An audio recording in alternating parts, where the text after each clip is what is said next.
دوستو، بزرگوں اور بھائیوں، ہم مسلمان ہیں۔ اللہ تبارک و تعالیٰ نے جو دین برحق ہمیں عطا فرمایا ہے، وہ دین ہماری تمام ضروریات کو پورا کرتا ہے۔ ہمیں یہ حکم دیا گیا ہے کہ ہم اللہ سے جب بھی مانگیں دنیا اور آخرت کی بھلائی مانگیں۔ ہمارے ہاں چونکہ ایک بڑا طبقہ ایسا ہوتا ہے الا ماشاء اللہ جس کو دنیاوی ضروریات پوری طرح گھیر لیتی ہیں اور دنیا داری کے مسائل ذہن پر دل پر پوری طرح حاوی ہو جاتے ہیں۔ ہر وقت تصور یہی رہتا ہے کہ کسی طریقے سے میری دنیا داری مضبوط ہو جائے، میری دنیا داری مکمل ہو جائے، میرے روزمرہ کے کام پختہ ہو جائیں۔ اس کا لازمی نتیجہ یہ نکلتا ہے کہ انسان دینی کاموں کو بھی معاذ اللہ دنیا کے لیے کرنا شروع کر دیتا ہے۔ کعبۃ اللہ میں جا کر بھی، بیت اللہ شریف کا طواف کر کے بھی، حجر اسود کے بوسے کے بعد بھی، مقام ابراہیم پر نفل پڑھنے کے بعد بھی، حتیٰ کہ نبی اکرم صلی اللہ علیہ وسلم کی بارگاہ عالی مرتبت کی حاضری کے دوران بھی الا ماشاء اللہ لوگ دنیا ہی مانگتے رہتے ہیں۔ میرا فلانا کام ہو جائے، میرے بچوں کے معاملات سنور جائیں، فلاں کا مستقبل بہتر ہو جائے۔ دنیا کی خیر اللہ سے مانگنا برا نہیں، لیکن صرف دنیا ہی مانگنا اور اپنی آخرت کو فراموش کر دینا۔ اللہ فرماتے ہیں وَالْآخِرَةُ خَيْرٌ وَأَبْقَىٰ، آخرت تمہارے لیے بہتر بھی ہے اور ہمیشہ باقی رہنے والی بھی ہے۔ قرآن مجید نے سورہ بقرہ کے اندر قریش مکہ کی اس عادت کا ذکر کیا ہے۔ فرمایا جب وہ حج کرتے تو ان کا طریقہ یہ تھا کہ وَمِنَ النَّاسِ مَن يَقُولُ رَبَّنَا آتِنَا فِي الدُّنْيَا، ان میں سے کچھ لوگ یہ کہا کرتے تھے کہ یا اللہ ہمیں دنیا عطا کر دے، ہمیں دنیا دے دے۔ رب فرماتا ہے وَمَا لَهُ فِي الْآخِرَةِ مِنْ خَلَاقٍ، ان لوگوں کا آخرت میں کوئی حصہ نہیں۔ مانگی بھی ہے تو صرف دنیا، حج کر کے بھی دنیا، اللہ کے گھر جا کے بھی دنیا، شیخ کا بیعت ہو کے بھی دنیا، دینی محفل سے مراد بھی یہ، دینی اجتماعات کر کے بھی، دینی مدارس قائم کر کے بھی، خانقاہ کا مسجد کا ماحول بنا کے بھی، اس سے بھی مطالبہ فقط دنیا کا۔ ان کفار کی اس عادت کو ذکر کر کے ہمیں سمجھایا گیا کہ جو فقط دنیا مانگتا ہے اس کا آخرت میں کوئی حصہ، اور فرمایا کچھ لوگ ایسے ہیں وَمِنْهُمْ مَنْ يَقُولُ رَبَّنَا آتِنَا فِي الدُّنْيَا حَسَنَةً، اچھا انہوں نے دنیا بھی مانگی تو صرف دنیا مانگی، حسنہ نہیں مانگی۔ اور یہاں فرمایا کچھ لوگ ایسے ہیں جو رب سے کہتے ہیں یا اللہ ہمیں دنیا میں بھی بھلائی عطا فرما، دنیا بھی دے تو حسنہ دینا، وہ دنیا دینا جو ہمارے دین کو تقویت دے، وہ دنیا دینا جو ہمارے اعمال حسنہ کو مضبوط کرے، دینی معاملات کو تقویت دے، دنیا بھی وہی عطا فرما۔ اور ساتھ کہتے ہیں وَفِي الْآخِرَةِ حَسَنَةً، یا اللہ ہمیں آخرت میں بھی بھلائی ہی عطا فرما، وَقِنَا عَذَابَ النَّارِ، اور ہمیں دوزخ کے عذاب سے بچا، أُولَٰئِكَ لَهُمْ نَصِيبٌ مِّمَّا كَسَبُوا، فرمایا ایسوں کو ان کی کمائی ہی ملے گی، جو انہوں نے کیا ہے وہ خوش نصیبی انہیں ضرور میسر آئے گی، چونکہ دنیا بھی مانگ رہے ہیں، آخرت بھی مانگ رہے ہیں۔ ہمیشہ کوئی بھی کام کریں کسی قسم کا بھی، اس میں یہ دیکھیں کہ کیا اس میں میرے لیے کوئی ذخیرہ آخرت بنے گا، کیا یہ کام میری قبر میں، حشر میں، قیامت میں میرے لیے کوئی فائدہ مند ہوگا۔ میں بڑے درد سے عرض کرتا ہوں بعض لوگ دینی کام کرتے ہیں اور ان سے جب سوالات کیے جاتے ہیں تو وہ بعض اوقات تکلیف دہ معاملہ ہو جاتا ہے کہ اس دینی کام کے پیچھے بھی وہ والا خلوص نہیں جو ایک مسلمان کا رب و رسول کے ساتھ ہونا چاہیے، اس دینی کام کے پیچھے بھی کچھ دنیاوی مقاصد موجود ہیں۔ تو اگر بڑی پگڑی اور بڑے جبے کے پیچھے بھی ایک دنیا دار چھپا ہوا ہو، لوگوں کو تو دھوکہ دیا جا سکتا ہے، رب و رسول کو تو نہیں نہ دیا جا سکتا۔ وہاں تو دلوں کا خلوص ہی پہنچتا ہے، وہاں تو نیتوں کا حسن ہی پہنچتا ہے۔ تو اللہ تبارک و تعالیٰ سے جب بھی سوال کیا جائے دنیا اور آخرت کی بہتری کا سوال کیا جائے۔ ایک لفظ ہے حدیث پاک میں جس کو عافیت کہتے ہیں، ترمذی شریف میں حضرت سیدنا عباس بن عبد المطلب رضی اللہ تعالیٰ عنہ، آپ کی روایت موجود ہے، فرماتے ہیں میں نبی پاک صلی اللہ تعالیٰ علیہ وسلم کی خدمت عالی مرتبت میں حاضر ہوا تو میں نے عرض کی یا رسول اللہ صلی اللہ تعالیٰ علیہ وسلم، مجھے ایسی چیز بتائیں جو میں اپنے رب سے مانگوں۔ چیز مانگنی ہوتی ہے نا، بعض اوقات موقع ملتا ہے تو کئی دفعہ انسان امتحان میں آ جاتا ہے، کیا مجھے موقع مل گیا ہے، مجھے کہا گیا کچھ مانگ لو تو بھلا میں کیا مانگوں۔ حضرت عباس بن عبد المطلب رضی اللہ تعالیٰ عنہ نبی پاک علیہ السلام کے پیارے چچا جان ہیں، عرض گزار ہیں، یا رسول اللہ صلی اللہ علیہ وسلم مجھے بتائیے میں اپنے رب سے مانگوں تو کیا مانگوں؟ تو حضور نے فرمایا رب سے عافیت مانگو۔ کہتے میں کچھ دن رکا، کچھ دنوں کے بعد پھر حاضر بارگاہ ہوا اور عرض کی یا رسول اللہ صلی اللہ تعالیٰ علیہ وسلم مجھے بتائیے میں اپنے مالک سے مانگوں تو کیا مانگوں؟ تو حضور نے پھر فرمایا اللہ سے مانگنا تو عافیت مانگنا۔ بزرگ فرماتے ہیں یہ عافیت کیا ہے؟ عافیت یہ ہے کہ یا اللہ ظاہری پریشانیاں، باطنی پریشانیاں، اے اللہ ظاہر کے میل کچیل بھی دور ہو جائیں، باطن کے بھی دور ہو جائیں، اے اللہ ہر معاملے میں، ہر آزمائش میں، ہر دکھ میں ہمیں تیری پناہ نصیب ہو جائے، یہ عافیت ہے۔ اور صوفیہ کرام فرماتے ہیں عافیت سے بڑی نعمت کوئی نہیں اگر کسی کو میسر آئے تو، عافیت سے بڑا حسن کوئی نہیں اگر کسی شخص کو یہ نصیب ہو جائے۔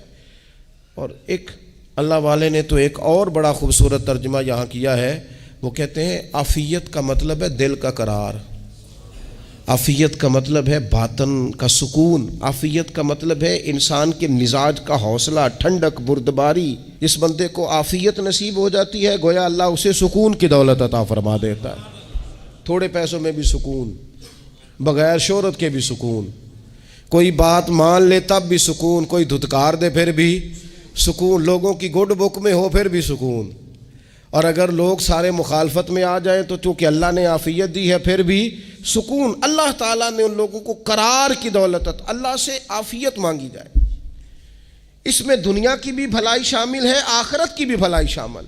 نبی اکرم صلی اللہ تعالیٰ علیہ وسلم توجہ دلاتے کہ اللہ سے تم عافیت مانگو۔ ہمارا نا جی کیونکہ سب سے بڑا مسئلہ روحانی تربیت کا ہے، ہمارے ہاں باتیں ڈھیر سارے لوگوں کو آتی ہیں اور بہت زیادہ آتی ہیں، منصوبہ بندی کرنا، پلاننگ کرنا، اپنے معاملات کو خود سے کیسے لے کے چلنا ہے، کیسے ٹھیک کرنا ہے، اپنے حق میں دنیا کو کس طرح قائل کرنا ہے، یہ ڈھیر سارے لوگوں کو آتا ہے، اور اپنے حق میں دلائل کس طرح قائم کرنے ہیں، اس میں بہت سارے لوگ خود کفیل ہوتے ہیں، انہیں کسی سے مشاورت کی بھی ضرورت نہیں ہوتی۔ لیکن اللہ کی بارگاہ سے اپنا رشتہ کیسے جوڑنا ہے، مالک سے کرم کا سوالی کس طرح کر کے ہونا ہے، اللہ سے عافیت کا سوال کیسے کرنا ہے، یہ چونکہ روحانی تربیت میں ہمارا مزاج نہیں ہوتا لہذا ہم اس طرف جاتے نہیں، ہم وہ اپنی مرضی کی چیزیں، یعنی وظیفہ پوچھ کے گئے ایک صاحب، کچھ عرصے کے بعد آئے ہیں تو آ کے کہتے ہیں مولانا صاحب، پیر صاحب یا قاری صاحب یا فلاں صاحب، کسی سے بھی پوچھ کے گئے کس چیز کو نیک آدمی جانا، پھر لوٹ کر آ کے کہتے ہیں کہ آپ نے وظیفہ بتایا تھا پر کام کوئی نہیں ہوا۔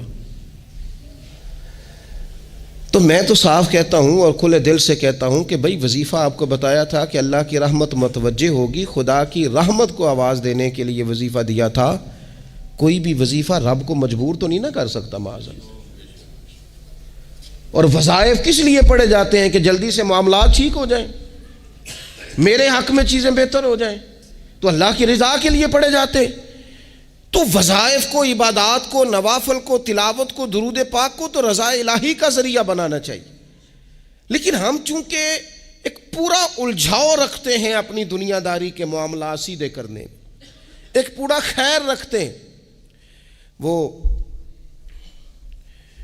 لوگ ملتے رہتے ہیں مختلف بزرگوں کی نسبت کے تعلق سے، تو بعض جگہوں پہ بعض لوگ بڑے تیز ہوتے ہیں، یعنی ان سے آپ کی ملاقات ہوتی ہے تو بندے کو محسوس ہوتا ہے کہ یار اسے تو پہلے ہی ساری باتوں کا پتہ ہے، اور کئی دفعہ ان سے ملنے کے بعد احساس ہوتا ہے کہ یار اس سے تو تھوڑا سیکھ ہی لیتے تو بہتر تھا، یہ تو بات بڑی آگے نکل گئی۔ سارا پتہ ہوتا ہے، باشعور ہوتے ہیں، لیکن ڈر آتا ہے اللہ سے۔ اتنا باشعور آدمی، سمجھدار، پنچایت، پریا، لوگ، دین، دنیا سارا پتہ ہے، نماز کا ٹائم آ گیا تو وہ چھپتا پھرتا ہے، اس کی طبیعت پر بوجھ بن رہا ہے معاذ اللہ اللہ کے حضور حاضر ہونا، اسے خیر کا کام کرنا پڑ رہا ہے تو وہ ادھر ادھر نکلتا جا رہا ہے۔ تو سوال یہ ہے کہ پھر یہ شعور کا کیا مطلب رکھا ہوا ہے ہم نے؟ پھر اللہ سے دعا کرنے کی ضرورت نہیں۔ وہ حضرت عارف رومی رحمۃ اللہ تعالی علیہ فرمایا کرتے تھے بعض لوگوں کو رب سارا کچھ دیتا ہے، سجدے کی توفیق نہیں دیتا۔ اس کا مطلب یہ ہے کہ وہ کہتا ہے یہ سارا کچھ لے اور نکل جا، میرے گھر نہ آنا، رکھ سارا کچھ پاس۔ رب سے عافیت مانگی جائے، اس سے اس کا فضل مانگا جائے، اس سے اس کا کرم مانگا جائے۔ اللہ کے پیارے رسول صلی اللہ تعالی علیہ وآلہ وسلم اس عافیت مانگنے پر زور دیتے، توجہ دیتے۔ میں آپ کو صحیح بتاتا ہوں، رب نے اگر کسی بندے کو عافیت میں رکھا ہو نا تو حالات کیسے بھی برے چل رہے ہوں اس کا بگاڑ کچھ نہیں سکتے۔ اور اللہ تعالیٰ معاف کرے، 100 دفعہ خاکم بدہن اگر کسی وقت اس کے کرم کی نگاہ پھر جائے تو پھر سارے اسباب سمیت بھی انسان اپنے پیروں پہ کھڑا نہیں رہ سکتا۔ اس سے جب تک طلب کرم نہیں ہوتا، طلب عافیت نہیں ہوتی، اس کی بارگاہ سے جب تک بندہ مومن پورا رجوع نہیں کرتا، یہ عافیت اتنی اعلیٰ چیز ہے کہ نبی پاک علیہ السلام نے فرمایا اذان اور اقامت کے درمیان جو وقت ہوتا ہے اس میں دعائیں رد نہیں ہوتی۔ دعا مانگا کرو گے تمہاری اللہ اپنے فضل سے قبول کر لے گا۔ عرض کی یا رسول اللہ کیا مانگے؟ تو فرمایا عافیت مانگو رب سے۔ حضرت انس بن مالک حدیث کے راوی ہیں رضی اللہ تعالیٰ عنہ، یہاں بھی فرمایا یہ عین قبولیت کا ٹائم ہے، اب اللہ سے عافیت مانگ لو، اس کی پناہ۔ ہم دعاؤں میں بھی محدود ہو جاتے ہیں۔ رب دا طالب کوئی نہ ملیا، جو ملیا طالب زردہ ہو، دعاؤں میں بھی حد بندی۔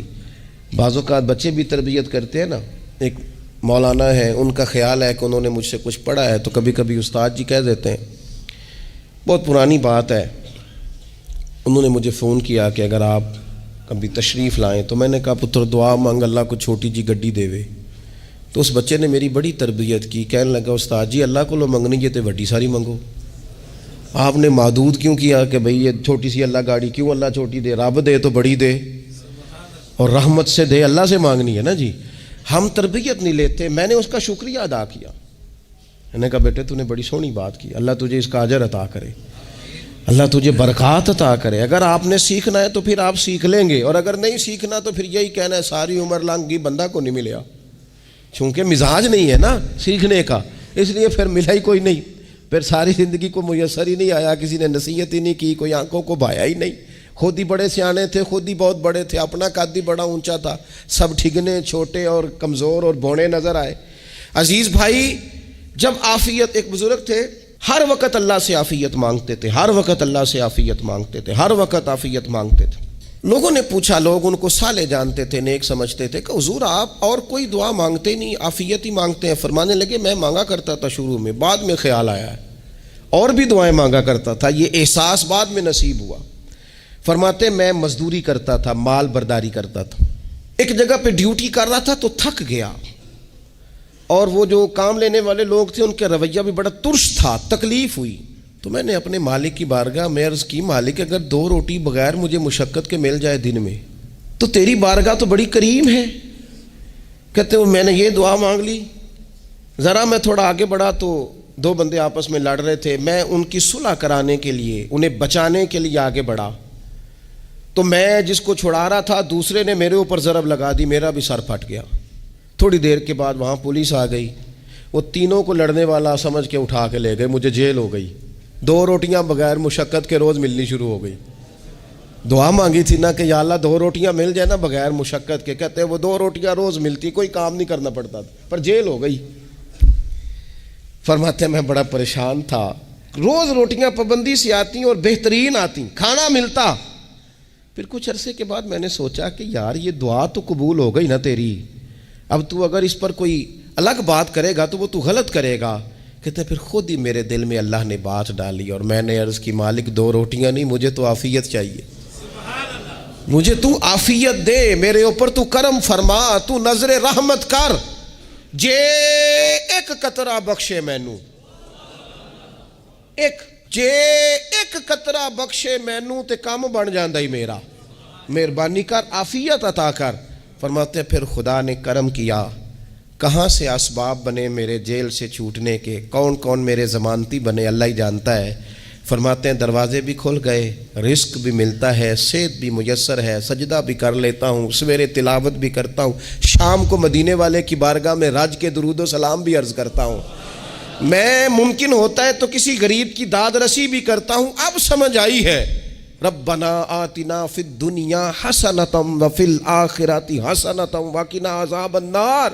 اب سمجھ آئی ہے رب سے جب بھی مانگنا ہے عافیت ہی مانگنی ہے، اس سے کرم مانگ۔ ہم نے محدود دعائیں رکھی ہوئی ہیں، محدود، وہ جی فلانا کام میرا ہو جائے تو بھئی وہ ایک ہو گیا، اس کے بعد پھر نئی ٹینشن بن جائے گی، نہیں میں جی بچوں کی شادی کر لوں جی پھر میں فارغ ہوں۔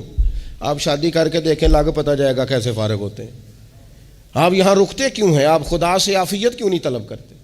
اس کی بارگاہ سے وہ کیوں نہیں مانگتے کہ جو ایک قطرہ ملے تو دنیا اور آخرت کے سارے کام ہو جائے؟ اس سے اس کی رحمت کا سوال کرے، اس سے اس کے کرم کا سوال کرے۔ اللہ کی بارگاہ میں بھی حاضر ہونا اور جچی تلی اور جناب ناپ تول کر اور محدود چیزوں کا سوال کرنا، مالک سے مانگیں، اور وہ جب دیتا ہے تو دیتا بھی بے حساب ہی ہے۔ وہ جب عطا کرتا ہے تو کرم کے دروازے کھول کے عطا کرتا ہے، ورنہ تو ایک الجھن سے انسان نکلتا ہے دوسری میں الجھ جاتا ہے، ایک گتھی کو سلجھاتا ہے۔ پھر اقبال رو پڑے تھے، کہنے لگے میں عقل کی گتھیاں سلجھا چکا ہوں، یا رب مجھے صاحب جنوں کر دے۔ اللہ یہ بڑا میں نے ہیر پھیر دیکھ لیا، مجھے دیوانہ بنا، اب مجھے جنون ہو، اب میں کسی کے لیے رویا کروں، اب میں کسی کی یاد میں تڑپا کروں، اب میں رات کسی کے لیے میری آنکھیں بیدار رہیں۔ یہ بڑی ہو گئی دنیا داری، عقل کی گتھی حالانکہ نہیں سلجھتی، پر اقبال کہتے ہیں عقل کی گتھیاں سلجھا چکا ہوں، یا رب مجھے صاحب جنوں کر دے۔ اور پھر کہنے لگے بجھی عشق کی آگ اندھیر ہے، اب یہ مسلمان نہیں، یہ خاک کا ڈھیر ہے، تو مٹی بن کے رہ گیا۔ کیا کہاں اپنی ساری توجہات کا قبلہ کس چیز کو؟ میرے عزیزو اللہ سے عافیت۔ نبی پاک علیہ الصلوۃ والسلام نے ایک شخص سے پوچھا کیا دعا مانگ رہے ہو؟ تو اس نے کہا یا رسول اللہ میں اللہ کی بارگاہ میں صبر کا سوال کر رہا ہوں۔ تو حضور فرمانے لگے صبر تو مصیبت پر ہوتا ہے۔ یا رسول اللہ پھر کیا مانگوں؟ آپ ان جملوں اور لفظوں کی گہرائی کو سمجھیں، صبر کے لیے تو پہلے مصیبت آئے گی، پھر صبر آئے گا۔ تو یا رسول اللہ کیا مانگوں؟ فرمایا تو رب سے عافیت مانگ۔ مانا کیا ہے؟ مصیبت آئے کیوں؟ اللہ تجھے اپنی حفاظت کے حصار میں لے لے، وہ وقت ہی کیوں آئے کہ جب تیری طبیعت الجھ جائے، جب تو پریشان ہو جائے، جب تو اللہ سے عافیت مانگنا۔ جب تو عافیت مانگے گا تو اگر کبھی مشکل آئے گی بھی نا تو خدا پھر اپنے فضل سے مشکل سے نکلنے میں رستہ بھی بڑی جلدی عطا فرمائے گا اور تیرے اوپر فضل فرمائے گا۔ اگر عافیت، یہ جو ہم نبی پاک کی امت ہے نا، تو یہ ہمارے گرد اللہ کے فضل اور اس کی رحمت کا حصار ہے، یہ حصار ہے ہمارے گرد۔ وہ درویش نے کہا تھا نا کہ کروں شکر کتنا اور کروں فخر کتنا کہ تیرے کرم نے مجھے فائز المرام کیا، دیکھو بنا کے سید عالم کا امتی مجھ کو گناہ سے پہلے ہی بخشش کا انتظام کیا۔ ابھی میں نے غلطی کی نہیں لیکن مجھے حضور کا غلام بنا دیا، بخشش کا بندوبست پہلے ہو گیا۔ اپنے مالک سے، بیمار بھی اس سے عافیت مانگیں، مقروض بھی اس سے عافیت مانگیں، بے اولاد بھی اس سے عافیت ہی مانگیں، صاحب اولاد بھی اس سے عافیت ہی مانگیں، جو دولت کے حصول کے رزق حلال کے خواہش مند ہیں وہ بھی اس سے عافیت مانگیں، اور جن کی جھولی اس نے بھر دی ہے وہ بھی اپنے رب سے عافیت ہی مانگیں۔ مالک سے جب سوال کرے، ایک بزرگ تھے انہوں نے تو اپنی انگوٹھی میں لکھوا لیا تھا کہ یا اللہ مجھے عافیت عطا فرما، مگر جب بھی دیکھتا ہوں یاد آ جاتا ہے کہ اللہ سے عافیت مانگنی۔ اپنے مالک کی بارگاہ کے اندر دیکھو، میں نے دیکھا ہے وہ کسی نے کہا تھا کہ تیری خواہش ہے کہ وہ تیری آرزو کرے پوری، اور میری خواہش ہے کہ تیری آرزو بدل جائے۔ کچھ لوگ ایسی خواہشات بھی لے کے آتے ہیں کہ جو پوری نہ ہو تو بہتر ہوتا ہے، اس لیے آپ کو پتہ ہے موت مانگنا جائز نہیں دین میں. مصائب سے گھبرا کر، مشکلات سے گھبرا کر، زندگی کے مد و جزر سے پریشان ہو کر موت کا سوال کرنا جائز نہیں. کس طرح جائز ہے؟ ان لفظوں کے ساتھ دعا کر سکتا ہے کہ یا اللہ جب تک میری زندگی بہتر ہے مجھے زندہ رکھ، اور جب میرا دنیا سے جانا بہتر ہے پھر تو مجھے اپنی بارگاہ میں بلا لے. یہ بھی کیا ہے؟ یہ بھی عافیت کا سوال ہی ہے کہ یا اللہ رکھ بھی تب تک جب تک رہنا بہتر ہے. نبی پاک نے بھی ارذل العمر ہونے سے پناہ مانگی. ہمارا یہ مزاج بن گیا ہے کہ ہم اپنے حق میں ایسی چیزوں کا سوال کر رہے ہوتے ہیں جو کئی دفعہ ہمیں مل جائیں تو ہمارا نقصان کریں. قرآن حکیم ایک جگہ پہ اللہ کریم نے فرمایا ہے کہ اگر سب لوگوں کو مال دے دوں تو بغاوت کریں، فساد ہو جائے. کیا مانا؟ کہ اپنا نقصان کر بیٹھے لوگ. ہم اپنے مالک کی بارگاہ میں بعض ایسی چیزوں کے سوالی ہیں کہ جو ہمارے لیے ٹھیک نہیں ہے، ہمیں اس کے کرم پر چھوڑنا ہے، اس سے عافیت مانگنی. اور بعض لوگ، کیونکہ میں کہہ چکا ہوں شروع میں کہ ہماری دینی روحانی تربیت نہیں ہوتی اور ہم کہیں سے باقاعدہ اسباق لینے کے قائل ہی نہیں ہوتے، پوری تربیت کا ہمارا مزاج نہیں ہوتا، اپنی عقل اور اپنا شعور اور اپنے حساب سے ہم زندگی کو بتانا چاہتے ہیں. اور یہ جو میرا دور ہے یہ ویسے ہی الجھا ہوا زمانہ ہے، اللہ ماشاء اللہ، پتہ نہیں کوئی کیا بول رہا ہے، کوئی کیا کہہ رہا ہے، ایسے ہے جیسے کوئی میلہ لگا ہوا ہے اور کان پڑی آواز سنائی نہیں دے رہی. جس کی دکان پر کوئی گاہک نہیں وہ بھی کہہ رہا ہے لائنیں بنا لو. ایسا الجھا ماحول ہے اور ایسی آزمائش ہے کہ لوگ بیچارے پریشان ہیں. دیکھیں جب تربیت کے ساتھ انسان آگے بڑھتا ہے نا، ہمارے پاس مقتدا ہے اللہ رسول کا کلام، ہمارا پیشوا ہے رب رسول کا فرمان. جب ہم کتاب و سنت کی روشنی میں آگے بڑھتے ہیں تو پھر ہمارے لیے منزل آسان بھی ہوتی ہے اور قریب بھی ہوتی ہے. پھر ہمارے لیے آگے کی طرف سفر کرنا، آگے بڑھ جانا یہ آسان ہوتا ہے. آپ غور کریں جو لوگ دنیا میں کامیاب رہے، بھلا کس طرح کامیاب رہے؟ وہ اس طرح کامیاب رہے کہ انہوں نے نا اپنے رب سے عافیت مانگی. اللہ تعالیٰ نے خود بخود ان کے لیے رستے بنائے. آپ تاریخ پڑھیں گے بعض لوگوں کی تو لگ نہیں رہا تھا کہ وہ اتنی کامیابی حاصل کریں گے. دیکھ لیں آپ حضرت غوث اعظم جیلانی رضی اللہ تعالیٰ عنہ بغداد شریف تشریف لاتے ہیں تو ان کی کیفیت یہ ہے کہ پتے کھا کے گزارا کرنا پڑتا ہے. یعنی پیچھے کوئی ایسا بیک گراؤنڈ کسی کا بنایا ہوا ادارہ، کوئی بڑی خانقاہ، کوئی بڑے لمبے چوڑے والد صاحب کے مریدین، کوئی بڑا لمبا سلسلہ نہیں مل رہا. ان کو بظاہر پتے کھا کے گزارا کرنا پڑتا ہے، لیکن چونکہ وہ نکلے ہیں اللہ کی مدد کے ساتھ، انہیں اللہ نے تائید دی ہے، فضل فرمایا ہے، تو نتیجہ یہ نکلا ہے کہ 70 ہزار بندہ ایک ایک وقت میں تربیت لینے کے لیے ان کے سامنے موجود ہے.